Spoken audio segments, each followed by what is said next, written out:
Dernier épisode maintenant de notre série sur le land art avec le projet monumental de Jean-Noël Fessy qui crée à Saint-Dalmas-de-Tende. C'est là qu'il est en train de finaliser sa grande caravane humaine, une œuvre allégorique faite de bois. Jacqueline Pozzi, Benoît Lotte. C'est un homme qui marche, comme dirait Giacometti, qui marche vers son destin. Dans son jardin, il n'est jamais vraiment seul. Quelques branchages, 2 fils de fer, 3 lianes de clématite coupées dans la forêt, et le fagot prend vie. Bon, tu viens avec moi, toi. Des hommes, des marcheurs, des guides, des carrioles et tout un bestiaire en mécano de bois que l'œil commence à distinguer s'il s'autorise à rêver. Et ça, c'est un éléphant dalinien. Voilà. Il est bien là devant son éléphant, hein?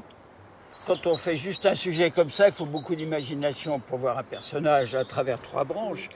Mais quand on en aligne une dizaine, une vingtaine, tout un nombre, il y a beaucoup moins besoin de préciser. On voit beaucoup plus le mouvement. Et vous allez en aligner beaucoup? Ah là, oui. On est beaucoup, donc je vais en mettre beaucoup. Vous allez en mettre combien? Je sais pas, au moins 50, je pense. Voilà, ouais. 50, peut-être 100 personnages monumentaux qui se préparent pour le grand départ. La grande caravane humaine que Jean-Noël Fessy installera cet été là-haut, au col de Tende, autour du fort, sur 100 mètres de long. Le col de Tende, c'est parfait, à la fois esthétiquement, dans le sens, puisque c'est un endroit frontière, un endroit qui relie. Et puis aussi, esthétiquement, ça va se détacher sur le ciel, donc ça sera très bien. Ce grand projet, Jean-Noël Fessy y travaille depuis 15 ans, en tout petit.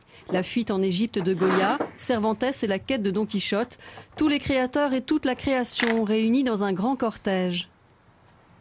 Voilà où la passion des Touaregs a mené l'artiste. J'étais fasciné par la beauté des caravanes qui avancent dans le désert alors qu'il n'y a rien. Puis il y a cette petite ligne de vie qui passe, c'est déjà fabuleux en soi. Puis je me suis rendu compte qu'en fait, les caravanes, pour parler sérieusement, c'est une métaphore de notre aventure à nous, puisqu'elles avancent dans le vide comme nous, on est tout seuls dans l'univers. C'est l'aventure humaine, réellement. C'est l'aventure humaine, voilà, avec le côté très moral dont on a besoin en ce moment, si je peux dire, qu'il faut travailler ensemble, il faut gérer les ressources et tout, attention.